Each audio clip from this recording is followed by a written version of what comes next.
umuntu nabwiye gukanda subscribe namwe ati ibyo bya subscribe se biba hehe naho hasi ku kabara k'umukara ukandaho rimwe, ubundi ukaba wiyandikishije hano tukajya twibanira buri munsi mu biganiro bigiye bitandukanye.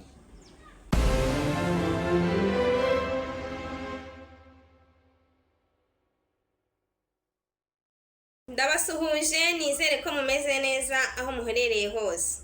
Niba udukurikira uri mu Rwanda, niba uri muri Mozambique n'ahandi hose ntabashije kuvuga, nizere ko umeze neza. Ubaye utameze neza mwifurije kumererwa neza, ngusabiye ku Mana kugira ngo ibigenze neza. Aho bitameze neza ibigenze neza. Hano ni ku nama za Queen 31, tunyuzeho ijambo ry'Imana, ubuhamya ndetse n'inama zubaka umuryango. Niba uhageze bwa mbere rero nguhaye ikaze, ngusaba ngo ukande subscribe kugira ngo tujye dukomeza kubana muri ibi byose byiza maze kukubwira. Niba uhasanzwe nawe nguhaye ikaze. Hari n'abantu muhasanzwe mureba mutarakoze subscribe. Subwa abasheri mwagiye mukora subscribe. Uzi gufungura video ukayireba iminota 5. Ariko gukandaho aho hasi mu isegonda imwe gusa bikakunanira. Mukande subscribe ntago bigoye. Ntago bigoye pe. Nugukandaho rimwe aho muri ako kabara k'umukara, ubundi ukabura birangije. Ariko hari n'abantu batazi subscribe ahiba. Ntabwo namwe nabarenganye. Kuko hari umuntu nabwiye gukanda subscribe namwe ati ibyo bya subscribe se biba hehe. Naho hasi ku kabara k'umukara ukandaho rimwe, ubundi ukaba wiyandikishije hano tukajya twibanira buri munsi mu biganiro bigiye bitandukanye. Uyu munsi rero tugiye kurebera hamwe ibintu bishobora gutuma utsindwa mu byo uri kugerageza watangiye ariko kumva uratsinzwe, kumva yamanitse kandi utarabigeraho.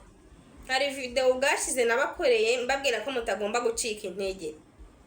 Iyo video baye utanarayirebye wagenda ukayireba. Uyu munsi rero ngiye kukubwira ibyo bintu 10 cyangwa se birenze 10 bishobora gutuma utsindwa. Kandi gutsindwa si byiza. Ntukemere gutsindwa.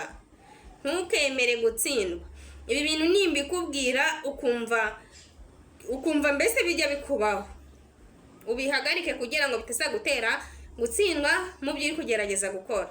Kuko gutsindwa si ikintu. Ndabararitse rero muze tubane. Ikintu cya mbere gishobora gutuma utsindwa mu byo watangiye kugerageza ni ugupfusha umwanya ubusa. Gupfusha igihe ubusa. Ugafata igihe cyawe uri mu bintu bitagufitiye umumaro. Ugafata igihe cyawe uri kukemarira mu bintu bitari bukwinjirize. Ibyo rero bishobora kugutera gutsindwa. Icya kabiri, ubunebwe. Kumva ufite ubunebwe. Niba hari icyo washaka gukora ukavuga ati ariko se nagikozesha. Niba hari icyo uri gukora se ukavuga ariko si uyu munsi naruhutse nkazakomezesha. Ubunebwe bushobora kugutera gutsindwa mu byo watangiye. Icya gatatu, gutinya kugerageza.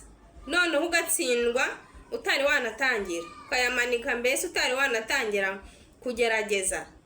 Kugerageza biragora, ariko ntugatinye kugerageza. Icya gatanu, icya kane, inshuti mbi. Inshuti mbi nazo zishobora kugutera gutsindwa. Niba ufite inshuti mbi zikugira inama muri ibi, akenshi zikubwira ati bibireke, akenshi zikubwira ati kora ibi, kandi zitakugira inama nziza, nabyo bishobora gutuma biba mu bigutera gutsindwa kubera kugira inshuti mbi.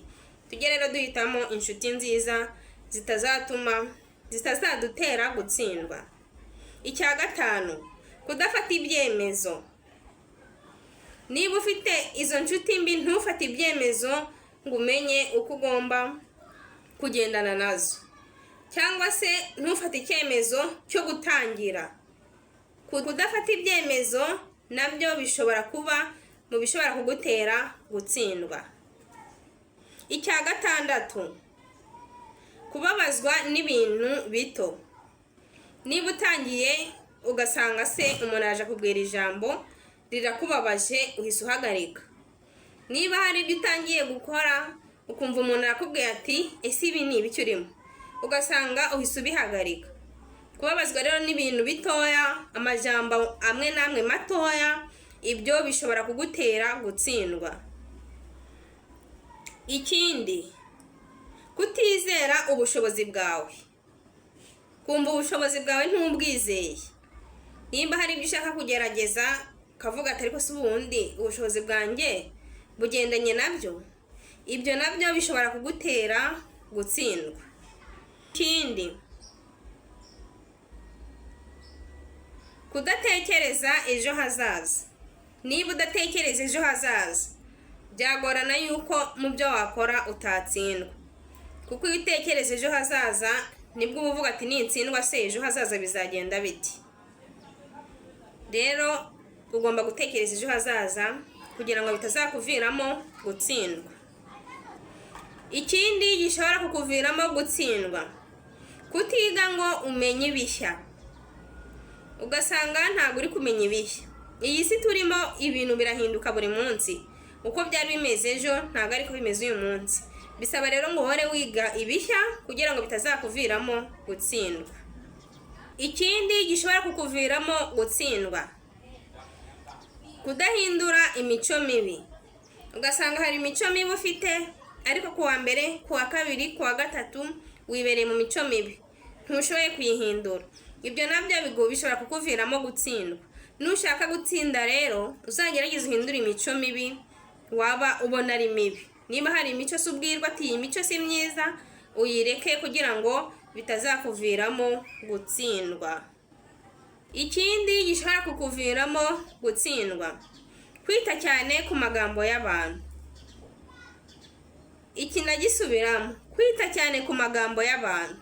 Ibyo bishobora kukuviramo gutsindwa. Niba hari ibyo uri kugerageza rero ntiwite ku magambo y'abantu, kuko ibyo byakuviramo gutsindwa. Amagambo y'abantu aba ari menshi. Ntiwite ku magambo y'abantu kugira ngo bitakuviramo gutsindwa. Ikindi gishobora kukuviramo gutsindwa, kubaho nta ntego ifatika ufite.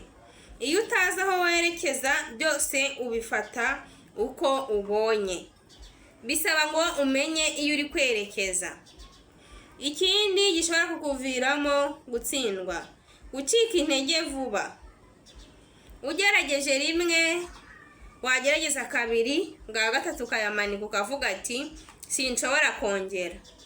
Ibyo bishobora kukuviramo gutsindwa. Gerageza rimwe, kabiri, gatatu. Nushaka kugerageza inshuro 10, iyo 10 bishobora kuba aribwo bizakunda. Ubwo rero mukomeze mugerageze. Dukomeze kwirinda bino bintu bishobora kutuviramo gutsindwa. Niba wibonye muri bimaze kuvuga, si ukurimbuka, ahubwo ni intangiriro yo guhindura kugira ngo bitazakuviramo gutsindwa. Imana ibahe umugisha, Imana ibahire mu byo muri gukora byose. Ndabakunda cyane.